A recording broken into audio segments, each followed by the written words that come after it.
Can you hear me okay?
Good morning. Can you hear me? Good morning, yes. Thank you so much.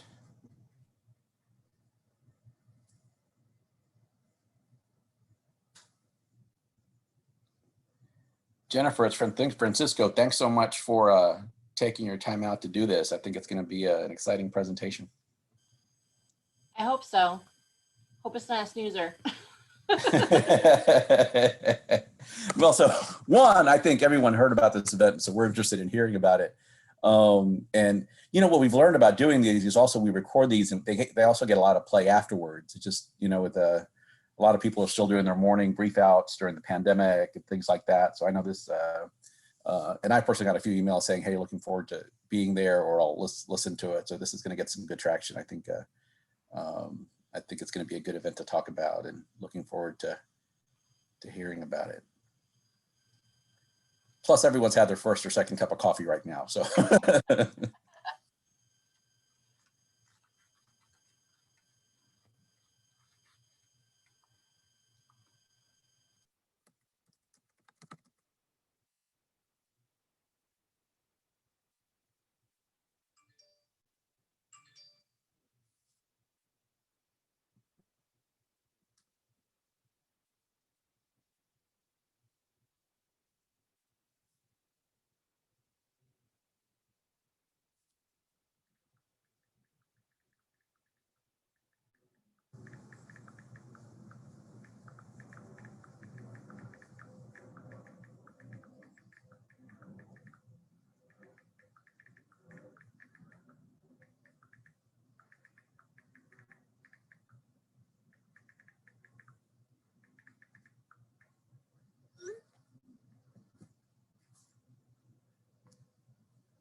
It's 9 o'clock. We'll wait 1 minute, folks, before we get started to let folks hop on.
Good morning, everyone. Welcome to our first 2021 bi-monthly EMAT webinar.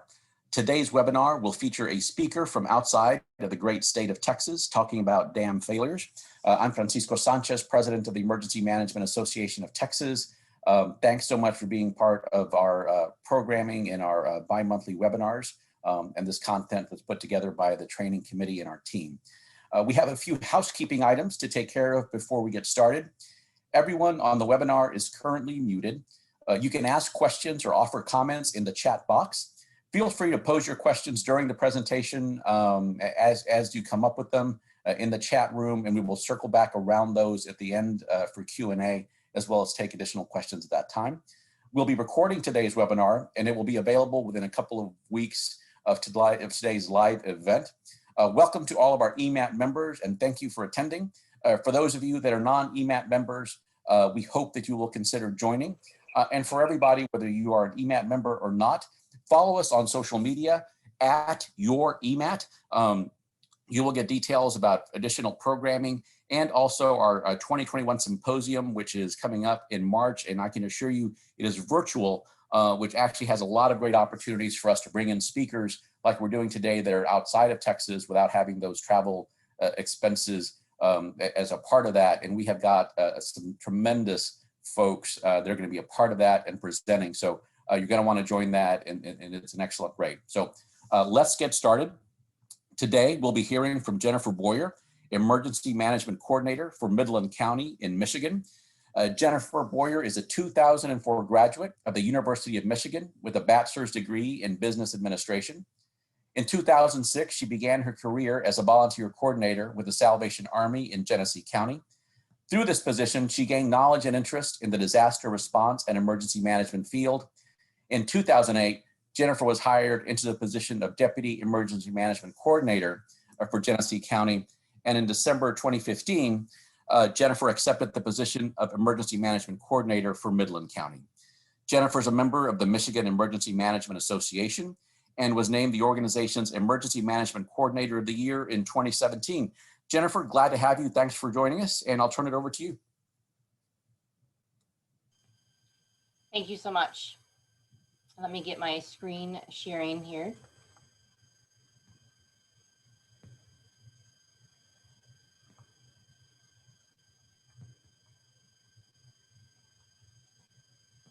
All right, can everybody see that my beautiful presentation here? Yes, ma'am. All right. Again, Jenifier Boyer, Emergency Management Coordinator for Midland County.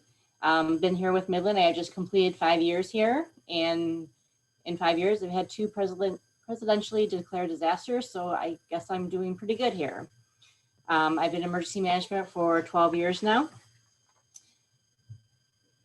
Today, I'm going to talk to you about a very significant catastrophic event that we had happen in our community on May 19th, 2020. Also during the middle of a pandemic.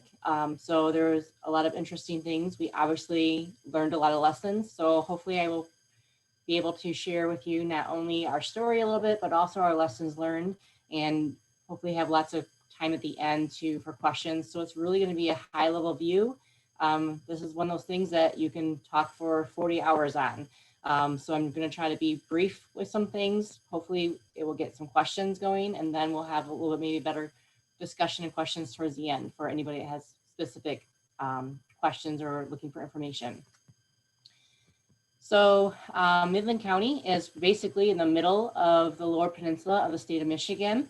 It's kind of a swampy area. We're close to the bay.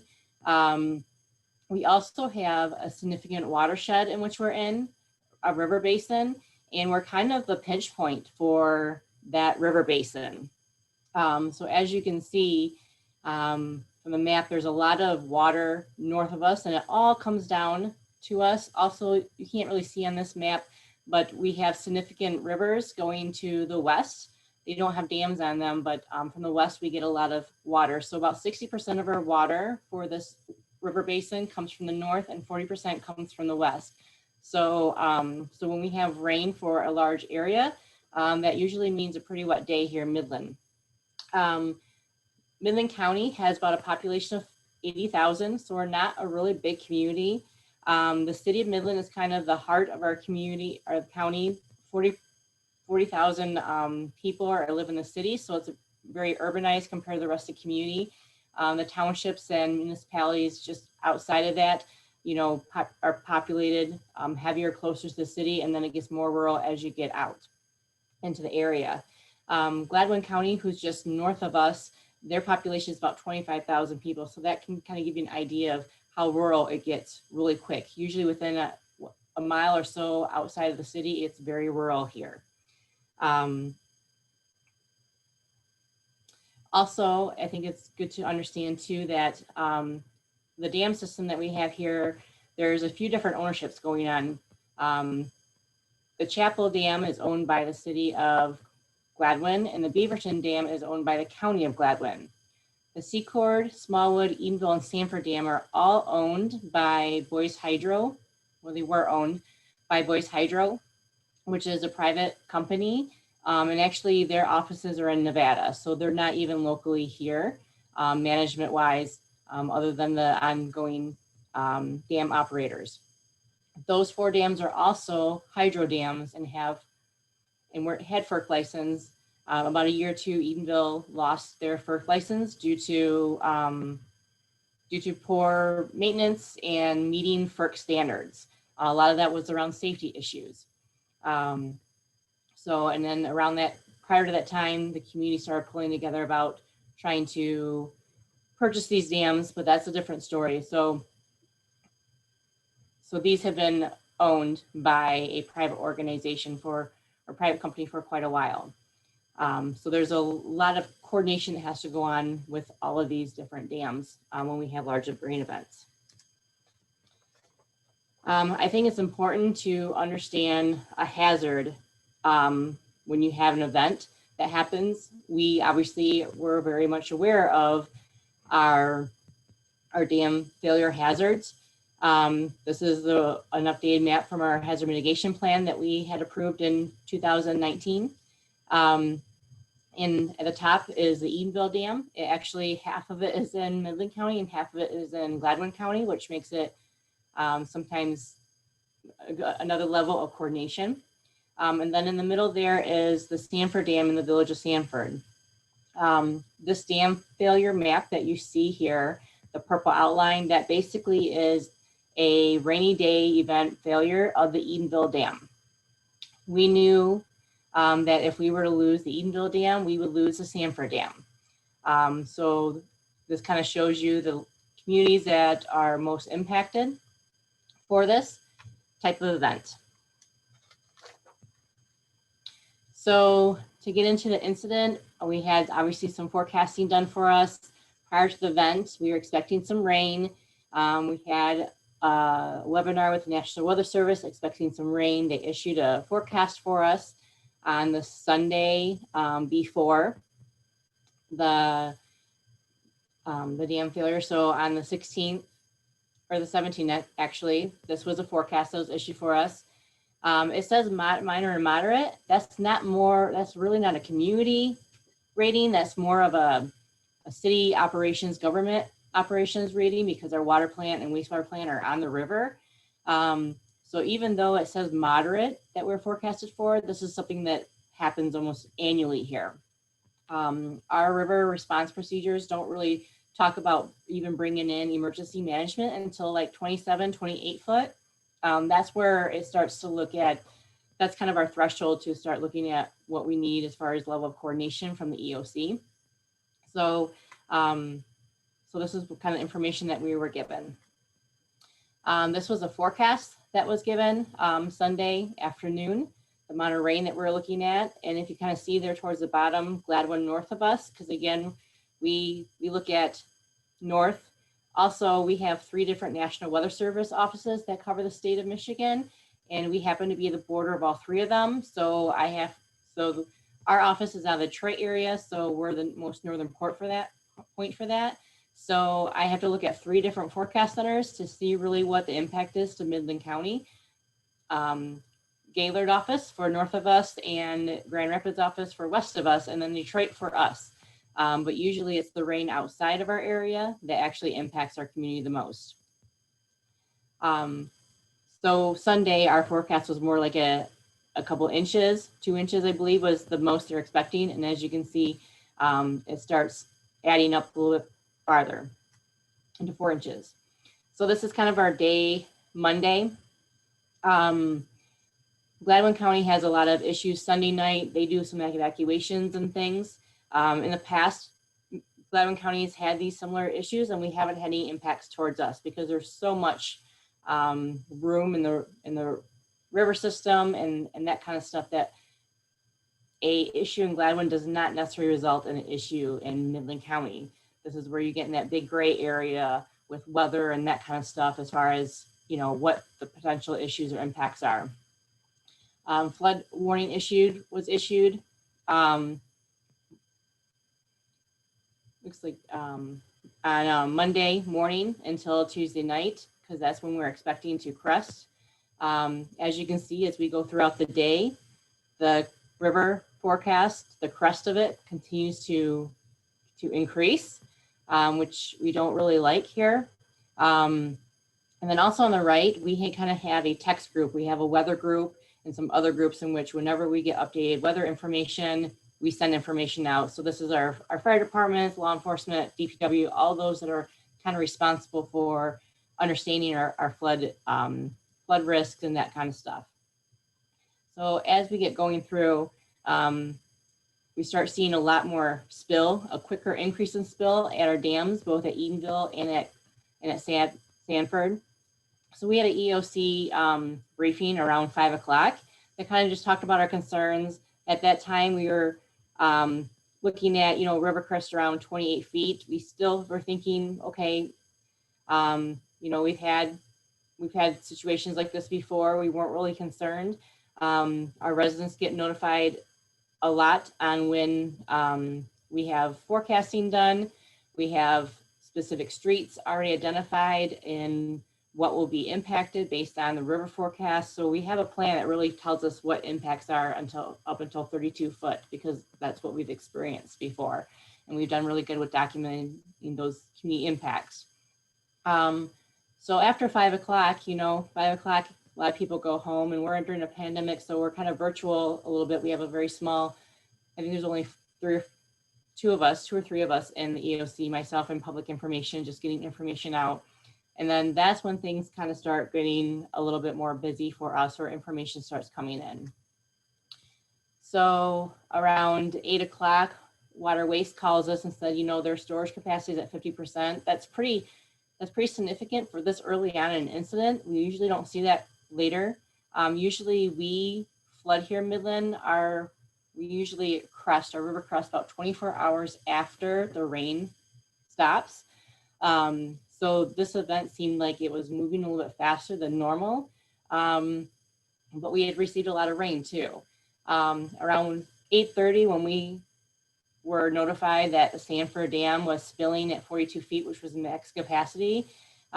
We've had that before. In 2017, when we had a large flood event, all the dams were spilling at max capacity, and there was really no significant issues other than they were spilling for a period of time at max capacity, and then they start decreasing their spill. So the river forecast had been bumped up a little bit, and then we're starting now to feel the impacts of some of this water that wasn't, you know, forecasted 5 or 6 hours ago. So on Monday, so once I got this information, every time the dams spill or increase their spill so much, they have to notify us. So obviously they had notified us on that. Once I got that information from our dispatch center, I touched base with the dam operator. Again, I have a very good relationship with the boots on the ground people, the dam operators here, because that's who I hear from all the time whenever they are increasing spill or whatever. When we're dealing with a rain event, I very rarely deal with the owners because they are physically out of state. There's been many times where I've gotten an email or two from them during the year, and that's it. I don't see them or meet with them regularly or anything like that. It's usually working with the dam operators. So my conversation with the dam operator, he's been there for 25 plus years. I've been working with him for, you know, the four years here or so. And usually when I talk with them, I try to get a heartbeat on the situation. What are they where are we at now? What are they anticipating the next 6, 12 hours, those types of things. So I have a good idea of what I might need to be doing here or be aware of. And this was the first time I didn't really get an answer to those questions. And that concerned me. And I kind of felt the nervousness in his voice. It sounded like this was something that he had never experienced before, even working through some of our large flood events here in the community. So with that, I had a lot of concerns coming away from that phone call. So I sent out the forecast at 9 o'clock. We had an updated forecast showing that we were going to have even more significant flooding. So I set up a call for the EOC. We did a Zoom call for a briefing, and I basically gave them an update of where we're at. Many of them were already getting the text messages on the updates for the river forecast. And basically my concerns were at that time is I really wasn't comfortable going home and going to bed that night without doing some type of information or even evacuations. We have significant changes in elevation in our community from Edenville down to Midland. It's almost 600-foot difference. So it's almost like a 6-story building on its side. And we have this, Midland County has a similar. So water just runs down, downhill real easy. So that phone call with that dam operator really made me concerned that they didn't really seem to have their hands around it, or they were dealing with something they hadn't dealt with before. And it's dark. In our 17 flooding event, we got hit with flash flooding overnight. And we had people woken up with their windows breaking out from floodwaters coming in from rivers and different things. And that was really difficult for our community. And I didn't want to have that experience again. We have a very rural area where the Edenville Dam is, very limited on roads and evacuation routes and that kind of stuff. There's no lights out there, no street lights. Water's black at night, roads are black at night. This was an event that we've never experienced before. And I really recommended that we did an evacuation of those communities south of the dam, immediately south of the dam. And that was my recommendation. I would rather disrupt them for the night than have to try to rescue them at 3 or 4 o'clock in the morning because the dam had failed. So that was the decision that was made. All of our fire chiefs bought into it and sheriff's department, and it was determined that we were going to evacuate the first communities downstream of the dam because those would be impacted within 1 to 5 hours of a failure of the dam. So we decided to do that. And doing that, and since it was kind of a last minute decision or done in the moment there, we didn't have a lot of things in place that we normally would have had in place if we had maybe some more time to plan for a failure. Because at 5 o'clock, we weren't planning on a failure. At 5 o'clock, we're just looking at, a moderate flood event. So, 5, 6 hours later, we are now in this situation, and it's 11 o'clock at night. So Edenville Township, Jerome Township, and the village of Sanford, that orange area, that's pretty much the extent of Sanford Lake. And that is the area that we focused on for evacuations. Anybody that's familiar with people that live in lake communities, especially in our area, in our state, usually there's some main roads and there's a very long driveways that go back to homes that sit on the lake. That's what we dealt with, which made it very difficult and time consuming. So we had worked on a plan prior to this to identify everybody so that if we had to do this, we would at least have a place to start. So we had a list of all the addresses and everything. So our fire departments rallied around, all 12 came together, and other than the city of Midland, our fire departments are on-call, paid on-call volunteer firefighters.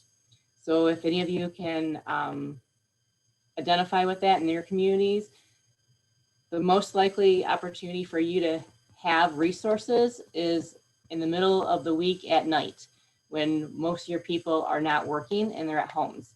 So this was the opportune time for us to have as many resources on hand as possible to do this. So we did emergency evacuation messages using the WE alerts. something we've never done before. Obviously, we've done the testing and we do the iPads and those types of things, but this is our first time ever actually utilizing the system during an emergency. Just approximately going through what we listed, we're about 1,400 homes on both sides of the lake and river in which we were evacuating. And that's about 3,400 people given our median household population. So in the evacuation portion, if we're going to send out alerts for people to evacuate, we wanted to give them a place to go to. In our area, it usually takes Red Cross 4 to 5 hours to respond for a shelter. We didn't have 4 to 5 hours for the Red Cross to come and set up a shelter here. So we have someone from our schools that sits in the EOC. He said that he would contact the 2 high schools. So Meridian is actually on M30 on the east side of the river, and Coleman is actually a little bit farther out, probably about 15, 20 minutes drive west of the river. So we had basically shelters on both sides of the river. So we're encouraging people not to really cross the river. They don't have to. Those phone calls were made at that time. Within 20 minutes, I had school folks at those schools opening them up, and within 30 minutes, we had residents arriving once the call went out, or the evacuation call went out. That's how quick everything happened. And again, we're in COVID, so a lot of people are nervous about shelters and those types of things. But we did alerts. So we did the alerts, and then we also did door-to-door with our fire departments because the dam hadn't failed yet. So we had time to go door-to-door, or we're at least going to try to go door-to-door as far as we could until maybe something happened. And it's also good to understand that during this time, Edenville Dam was at alert conditions, which means that they had surpassed the high water mark and that the reservoir was continuing to rise and they're still in that full capacity. They did activate their emergency action plans at this time, but we were not at a condition B where there was a potential failure or anything like that. We were taking steps sooner than those things would happen because we knew we had to take steps sooner in order for us to have the time to take the actions that we needed to take. So our residents were not only receiving alert on their phones, but also, through the EAS system. They're also receiving a knock on their door by sheriff's department or firemen. And I believe that really made it successful in our people getting the information and also evacuating. It's one thing to get alert on your phone, but you also have to have the phone on in order to get that alert. You have to be watching TV or listening to radio in order to receive the EAS message. So we really understood the limitations of public warning, especially at midnight on a Monday in May or so. And since schools weren't in session because of the pandemic and stuff, people's schedules were a little bit different than what they normally are. About an hour or so after we initiated the evacuation notice, we did receive a call from the owners at Boyce Hydro. In all fairness, we didn't call and talk to them about it. So they were not real happy that we were doing this because you're limited on characters and a warning. We basically just said that imminent dam failure. That's what we all agreed on to use for messaging and wording was imminent dam failure, Edenville Dam.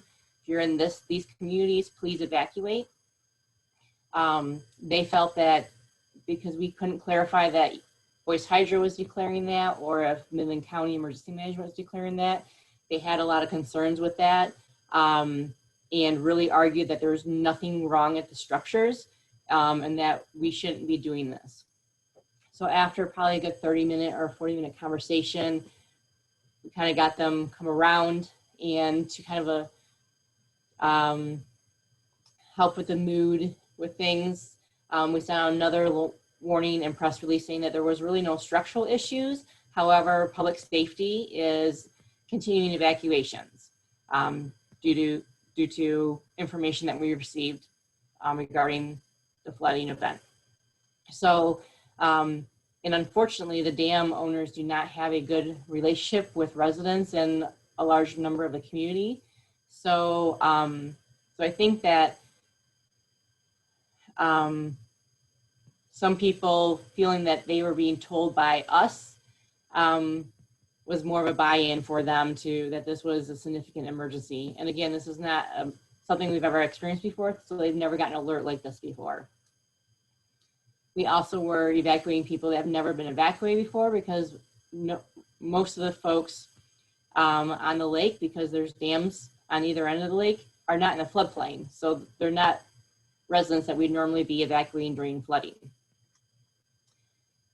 So Tuesday morning, I got a call that Edenville Dam has declared a condition B, which means potential dam failure. So looking at our resources and different things, if we hadn't done evacuations at midnight, then right now we would be having the conversations about evacuating people while 90% of our resources are getting up to go to work for the day. That would have been very hard for us resource-wise to pull in those resources to really do a timely evacuation. So we really got in front of the 8 ball with the evacuations. I have an updated forecast. As you can see, it kind of fluctuates a little bit. It goes between 31 and 30 over the course of it. But we continue to plan for a possible, basically a large flooding event. I think even though we evacuated and we got the condition B, we weren't expecting actually a dam failure, if that makes sense. So throughout the day Tuesday, Wixom Lake, which is the reservoir for the Edenville Dam, starts flooding tremendously. Once I got some photos and stuff from up there, it was really scary looking at them. They've never experienced flooding like that. The boat marina was flooding out. The water, the lake level had really risen. We had a 10 a.m. briefing call about flooding concerns. Again, we just think that, it's going to crest and come down like we've had it come down in the past. We had a call for PIOs to get them all on the same page. We have 4, a couple from the county, a couple from the city, and they really work real well together. But again, we're in the pandemic, so some of them are working from home, some are doing other things, some of them have kids at home with them. So we really wanted to get together and figure out who is available at one for what, so we know who the lead person is if we needed to respond quickly. Around 1:45 or so, I got a call from the dam operator that they were talking about doing a controlled breach. After being schooled on what a controlled breach is, we got together our public safety folks, had some conversations, and sent a team up there to get their eyes on things, because I needed someone to get some information and help us make a decision on what we're going to do or what's going on up there. None of the contractors wanted to sign off on the control breach. No one wanted to do that. Our public safety people up there were up there around 4 o'clock or so, 4:30. I think they left about 5:30. They left the scene of the dam, and that 5:39 Edendale fails. There was a breach on the very east side of the dam. We got a call to EOC that the Edenville Dam had failed. I said to the dam operator, thank you. I actually asked him to repeat it. I had him on speakerphone with my 911 director. I said, copy, message received. I told him to stay safe. Obviously, this is a very unfortunate incident, but he's a person too. He lives in our community, has family in our community. And of course, we're on a telephone, so I have really no idea of how it's reaching or what's going on. I just expect, this big wall of water to go over the dam and all that. Thankfully, that's not what happened. So at that time, it was game on as far as for our EOC. And we're going to be evacuation of all our affected communities. So we did a full EOC evacuation at 6 p.m. We decided to evacuate.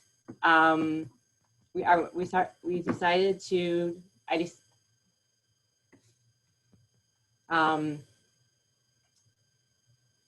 did a full activation of the EOC, and we did a physical activation of the EOC. This was a huge event for our community, and yes, I've been Zoom meeting it for 2 or 3 months, but trying to do a community-wide catastrophic event on Zoom was well outside my comfort zone, probably some of my technical abilities. But this situation, one of the best things part of EOC is someone comes or raises their hand with the issue, and you can point to the person they coordinate with, and it's handled. Zoom, I think, would be very difficult for us in the first 12, 24, maybe even 36, 40 hours to handle those things on virtually. We activated our dam failure response plan. We had started writing a dam failure response plan in late spring of 2018.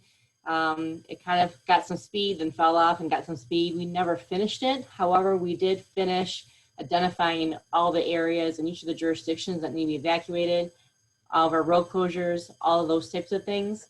So a lot of that first hour of work was already mapped out for us, which was so helpful to have instead of someone just bringing up inundation maps and trying to figure out what was going to happen or wait for something to happen. As I stated before, we knew that we'd lose Sanford Dam within, I said, hour and a half to 2 hours after the Edenville Dam. And that's about the time in which we lost the Sanford Dam. We were able to get a warning out. According to the analysis from the dam plan, is that the village of Sanford has 15 minutes before it's inundated with water to evacuate once the dam breaks. 15 minutes is not a lot of time for people to get out of the way for water to be rising. Tuesday morning, they had already seen significant flooding in the Sanford area. They usually do anyways, because that's where the river narrows and it has a curve there. And so there's a lot of homes that usually get flooded out. Once we hit 28 foot on the river, they start flooding on some of their streets and different things. We already had flooding on Main Street at this time, which we have not had flooding on Main Street to this extent before. We also got an updated river forecast. One of the phone calls I made immediately after I received a call that dam failed is I called the National Weather Service and let them know the dam failed. The day prior to that, I started conversations with them on messaging alerts that if this happens, how can they help me with messaging alerts. And what we just determined was they could do a flash flooding for the Timpawassee River for Midland County based on a dam failure and information from emergency management.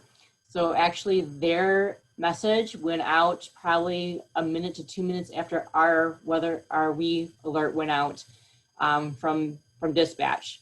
So that was also helpful for us for people to get the same message from 2 or 3 different organizations, National Weather Service, County Emergency Management, County Dispatch, 911.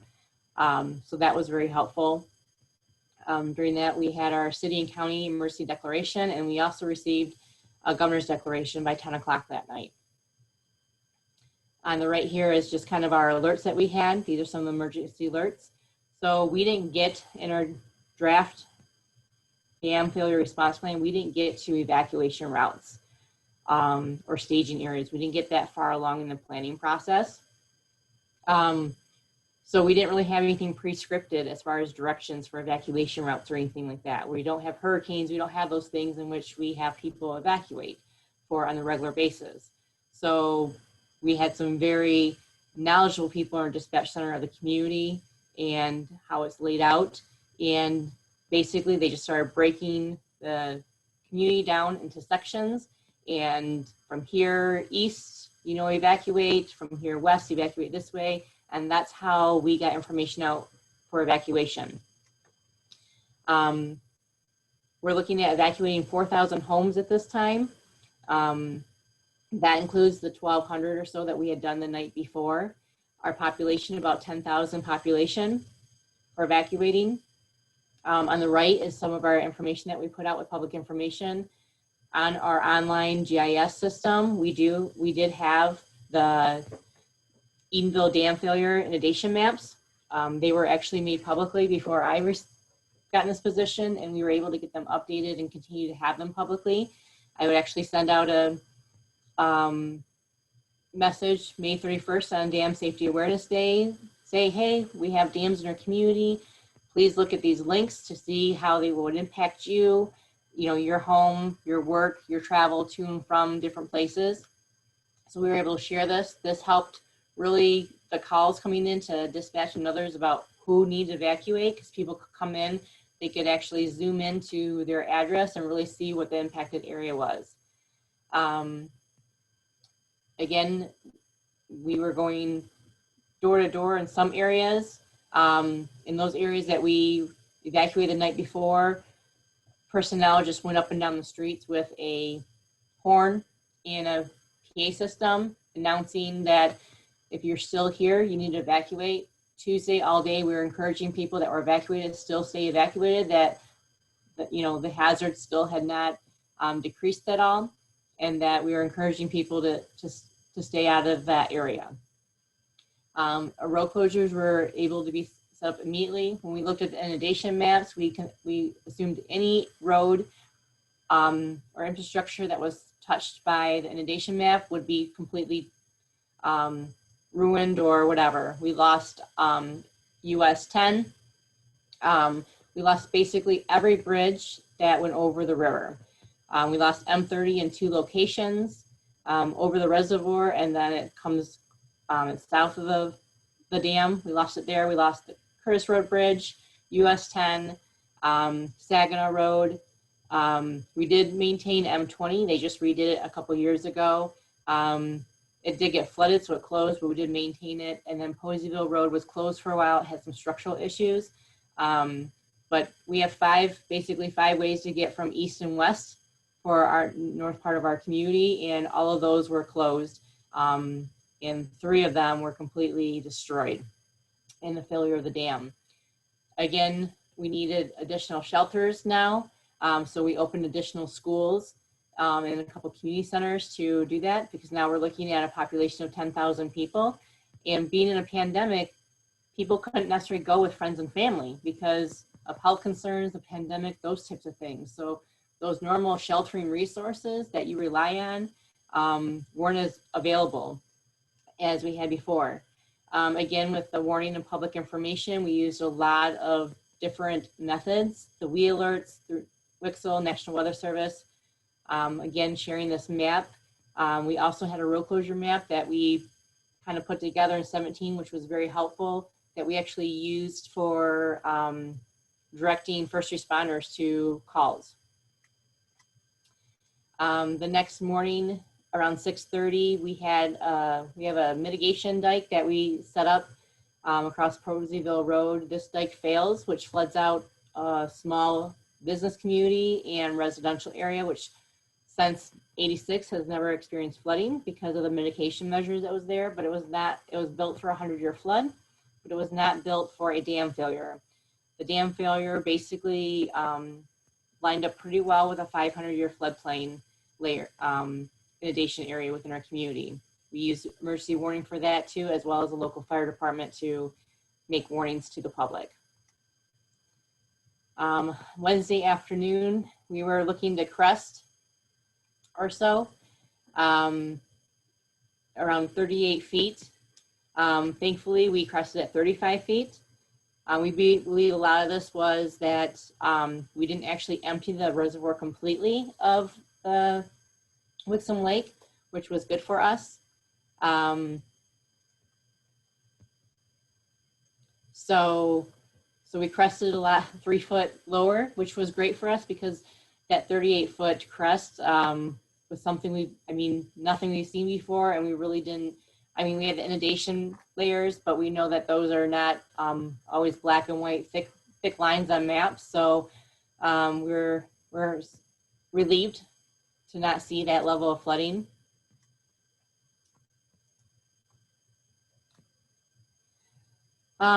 So there's a lot of bad, obviously, that happened to our community, but at the same time, There's a lot of great people working together to make this bad situation as successful as we can.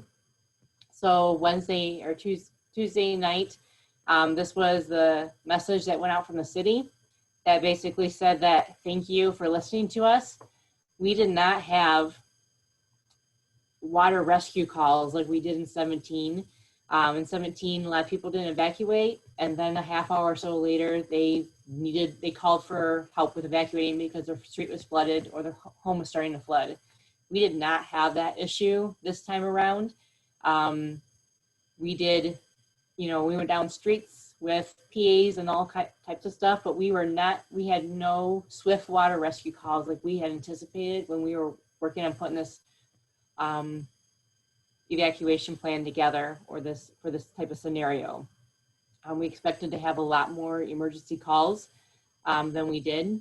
We had a lot of resources that were brought up and staged because we were anticipating that. Thankfully, we didn't have to use them for that. So this here is the Saginaw Bay, which is about 70 miles south of Edenville Dam. And as you can see, there's the plume, I guess you could call it, of mud and debris that hit the bay the next day. So again, a lot of debris and mud and stuff traveled very far for this type of event. It's me and the EOC. I got that new title of Chaos Coordinator. I don't know if that was promotion. I didn't get paid anymore, but Chaos Coordinator, that was Memorial Day weekend. That's how I spent Memorial Day weekend.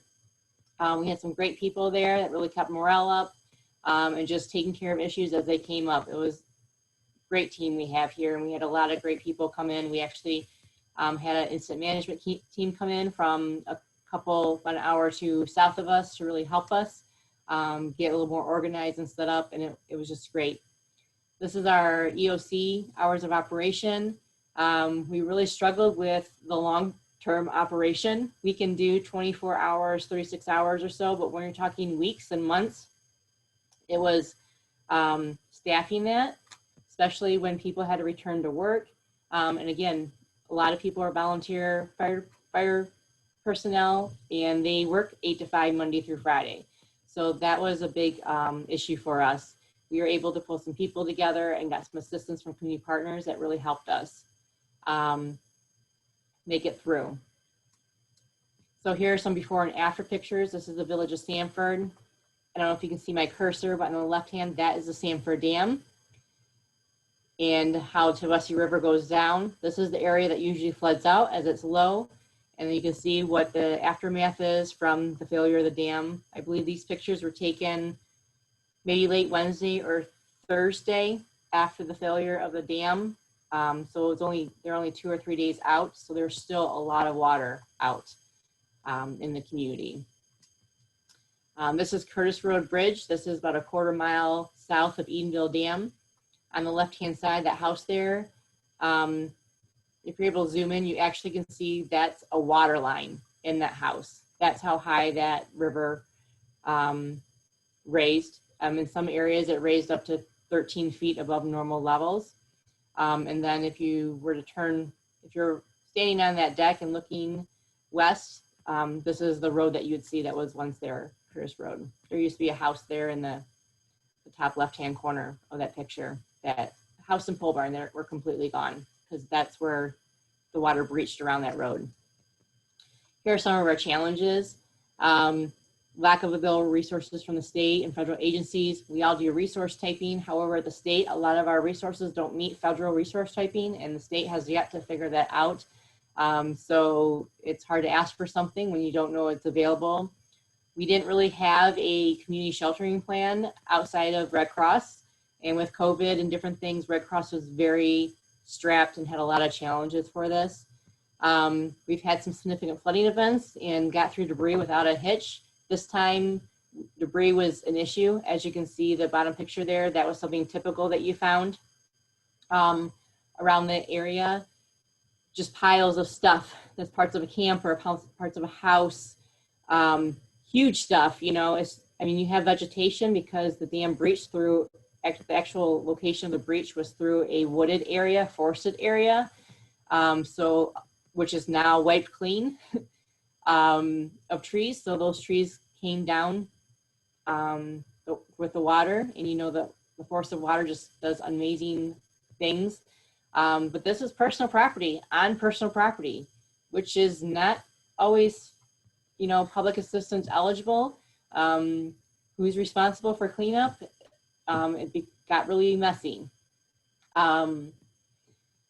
Even though we're working on a draft plan and we're working on it for over a year or so, I was working directly with the fire chiefs and sheriffs and stuff. I later found out that knowledge of that plan didn't trickle down very far within some of the agencies, and so they kind of learned from that. Again, we didn't do virtual EOC. We did EOC briefings virtually. So starting on the day after the dam failed, we would have briefings twice a day. We'd have up to 140 to 150 agencies on that briefing.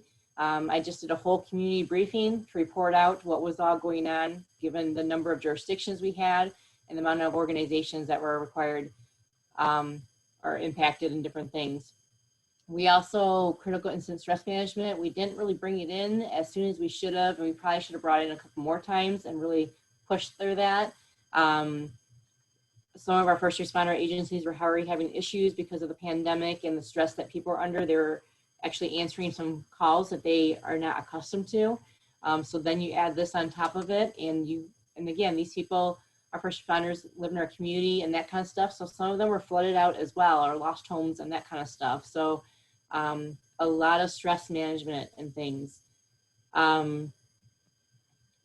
Again, difficulty with VOADs and different things because of the pandemic, because most of the resources are those that are most vulnerable with the pandemic. Our successes, to this day, we have no report of loss of life. We've had to break into a few homes just to double check that we didn't have anybody there. We made critical decisions timely. Some may argue that we were too soon in pulling the trigger, but being that what happened ended up happening and we didn't have loss of life, I don't think we were too soon. I think what we did what we had to do with the resources we had and the time that we had. When we activated the EOC, I was expecting to have a whole bunch there coordinating evacuations. Everybody knew their role. They knew what they had to do. They already had mapped out their plans and they just did it. It was awesome. It's kind of scary because I wasn't really sure what was going on, but awesome that they were just taking care of business. We have also a damage assessment app that we've been working on. We kind of, since 2017, that really helped, especially with the pandemic and doing a virtual PDA with FEMA. Donations and volunteer management went awesome. Something that we hadn't really experienced a lot before. We had seamless public warning and messaging. I know FEMA and them have done a case study on us because they just couldn't believe how successful we were with the same message by multiple agencies being put out there. We held regular press conferences to give updates to people. Some of the successes had to do with the pandemic. You know, people weren't in schools.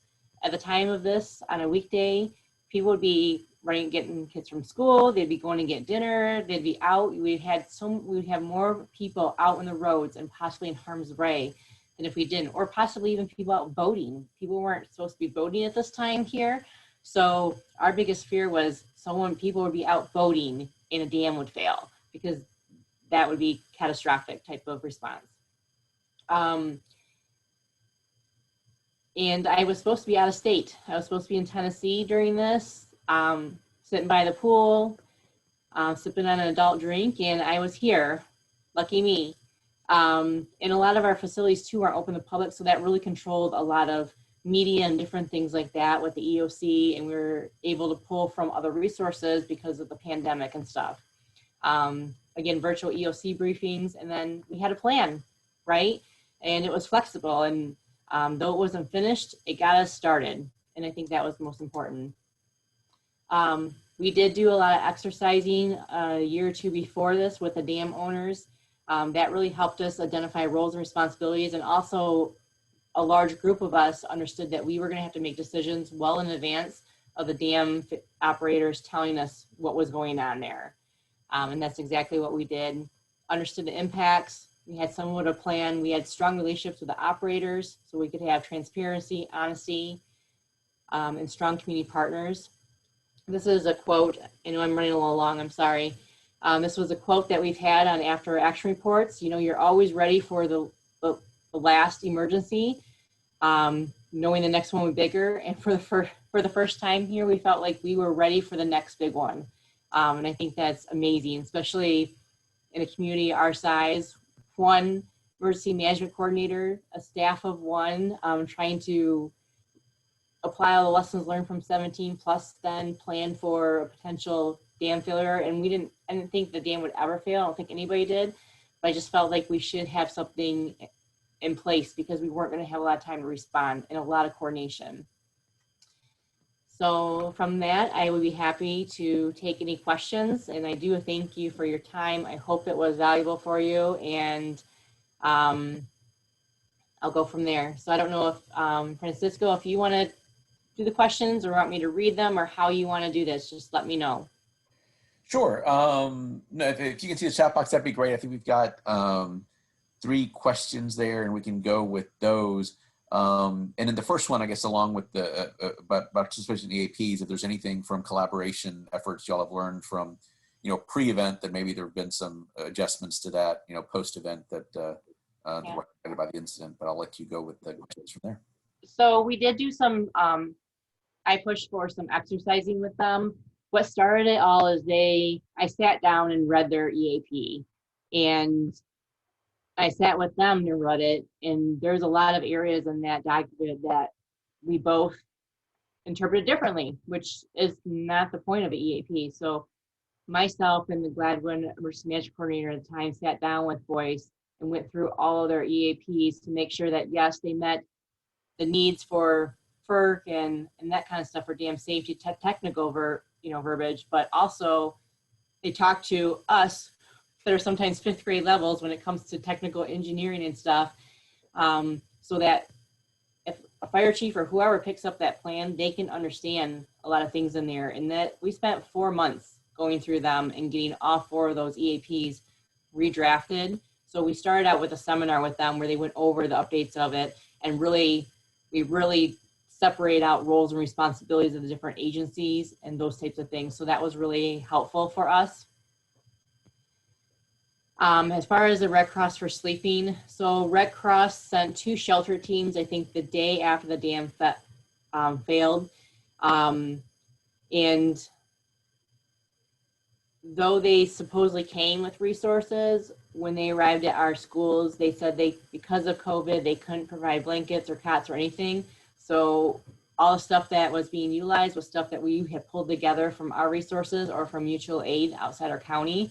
I think I was working till 4:30 in the morning on Wednesday to pull in 800 more cots from neighboring jurisdictions because Red Cross was not here and they did not have resources for us. Red Cross did not even end up running our shelters. They might have ran the 2 smaller ones for a night or so, but by Thursday, they started moving shelter evacuees into non-congregate housing in local hotels. Our experience with Red Cross was not real positive, a lot of miscommunication, no communication, and it was very challenging. So we did with the best we could as far as sheltering. We did not have community shelter plans. So basically our school people opened up the buildings, we brought shelters in, people donated food and that kind of stuff. And it just was a community-ran community shelter with the best of our ability. We provided masks, PPE, sanitizer, all that kind of stuff, but we did not have a sheltering operations plan or manual for them. They just did the best they could, spread people out the best they could.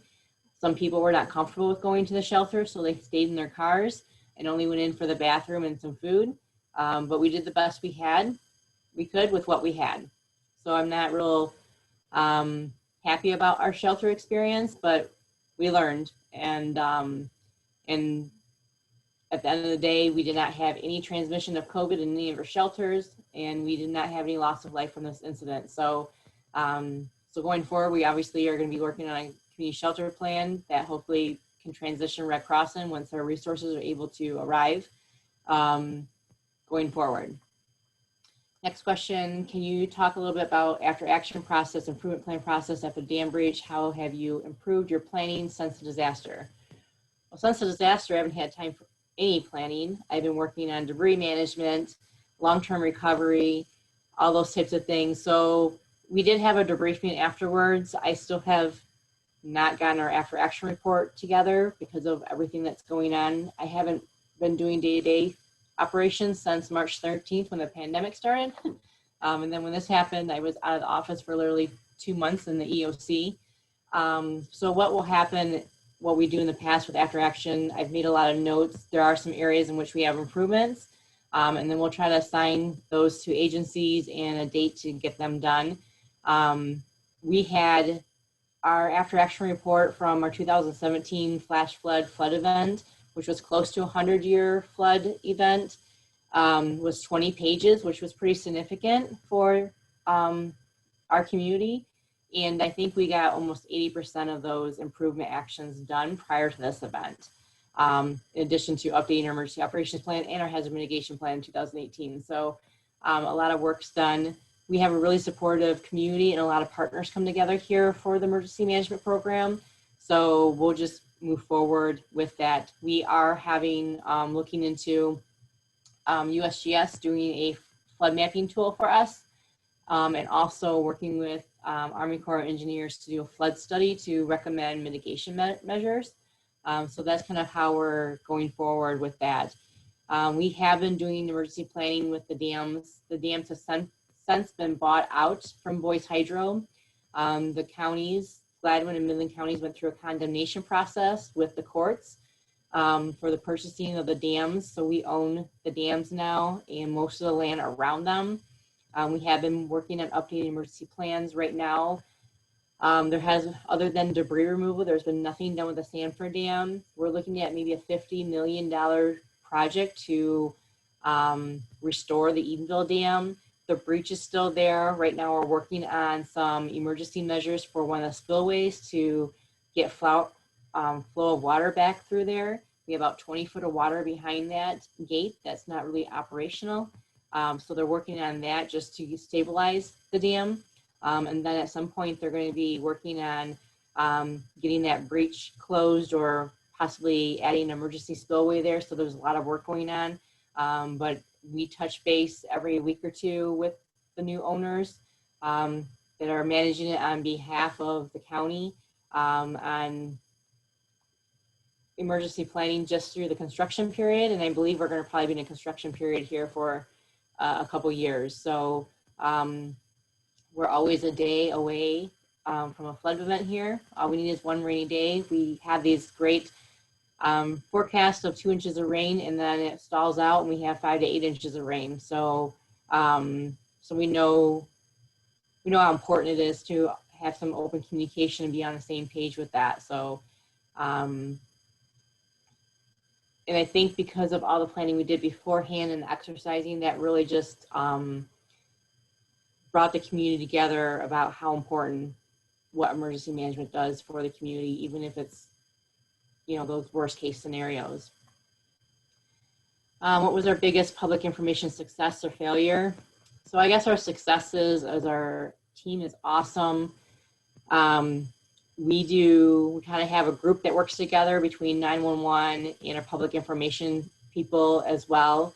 And one's working on the press release, one's getting social media ready together, and we actually put together a process. So after all the emergency pieces were life-saving pieces and water started receding, we had a process in which how we put out information. When we did a press release, it would go to our community partners first, our EOC group first, and then it would go to our social media, and then we would hit our news associates and different things. So that way we were pushing the information out before the news and media got it. So that was helpful. So that was kind of our process. As far as a failure, I guess the only thing we'd have as a failure is we're limited with people. You know, we're a small community. For me to have 3 or 4 public information officers is huge compared to some of my neighbors. But after, 12-hour days, 7 days a week for a couple weeks, it's hard to find other people or resources to step up into that for that continuity. So that, I think, if we had a failure, our failure is, the ongoing staffing needs of that. So hopefully that's something that we can work on. We've brainstormed some things already. I'm going to be talking through that and looking over our plan to see if we can pull in some resources from other partners in the community to help fill that need. How has this event changed your EM office's role with the city and county leadership, potential funding increases or community awareness? So I have a Facebook page. So after the 2017 event, I think I got like another 1,500 more followers. Also, to go back to the public information, the County Emergency Management Office Facebook page always was the page that published the information, and then agencies shared from there. So it was always one place in which the information was originally posted, and then the city, 911, and all others shared from that one spot. So that helped also with the whole information piece and social media. I was able to get another full-time person in my budget for this year. The board actually just approved the job description and stuff this morning. A lot of that is for many different factors. A big part of that is I have volunteer backup people that have other full-time positions, and in the last few years, it's been very hard to keep them looped in when their job isn't emergency management day-to-day or first responder. They have completely different roles in the organization, and also they have other responsibilities that impact their day-to-day operations with flooding and different things. So it's just now that I'm getting additional support person. I've been asking for a couple of years, and so I'm hoping that will be helpful. We're unique here with our emergency operations plan, being that half of the population is within the city and most of the resources are within the city. Our emergency operations plan is a city-county plan. So we have our city and county both have a resolution in there. We have line of succession for both of those. So it's one plan. Every annex we have has both city and county agencies that sign off on it, that they're going to be working together, coordinate to respond to those, and that those resources are going to be shared across borders. Our EOC is half staff with city as it is with other county agencies. So it's really a shared team. The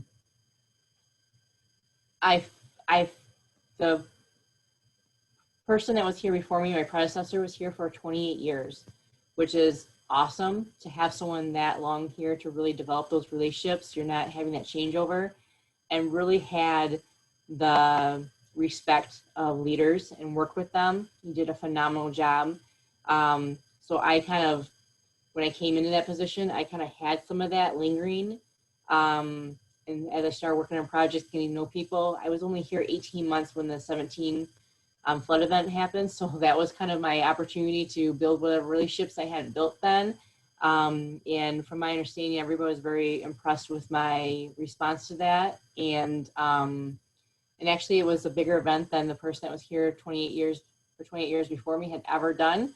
So there's a lot of things that I brought to the position that they hadn't experienced before from my previous role. So I feel that I have pretty good respect across the community, especially with leaders on things. When it comes to planning and stuff like that, there's always a little bit of negotiations and different things, but I feel that I'm highly respected. Our board chair is very involved with things, was in the EOC here, and with the communications we did, I included all of our board of commissioners on our EOC briefings so that they could get the information they needed and to ask any questions as well. So I think the emergency management program here is really good with the city and the county. And it has been for a long time. A lot of our hazards are within the city, Dow, the flooding, those types of things. So it's just been something that's been established for quite a while, and I've been able to carry it forward. Are there any other questions? Sorry I ran over. A lot of information to cover in a kind of short period. No, this is great. Thanks, Jennifer, for joining us on the call. We had a lot of good questions, and the content was amazing. So thank you for sharing what you learned from that experience. It's not often. We have some dams here in this region and across the state, but so being able to learn from that from someone that's gone through it was something we appreciate greatly. So thanks for that so much. We're going to be posting this webinar on the EMAT website in the next week or so. We will be posting that on our social media. So people that didn't have the opportunity to sit in today will be able to learn from it, and we'll push that out to our members as well. And everybody remember to follow us on social media at Your EMAT. We will be posting more information about these webinars, the ones that we have coming up, and additionally about the symposium that's coming in the first part of March, and stay tuned for some exciting content there. Thanks, everybody. Have a good rest of the day.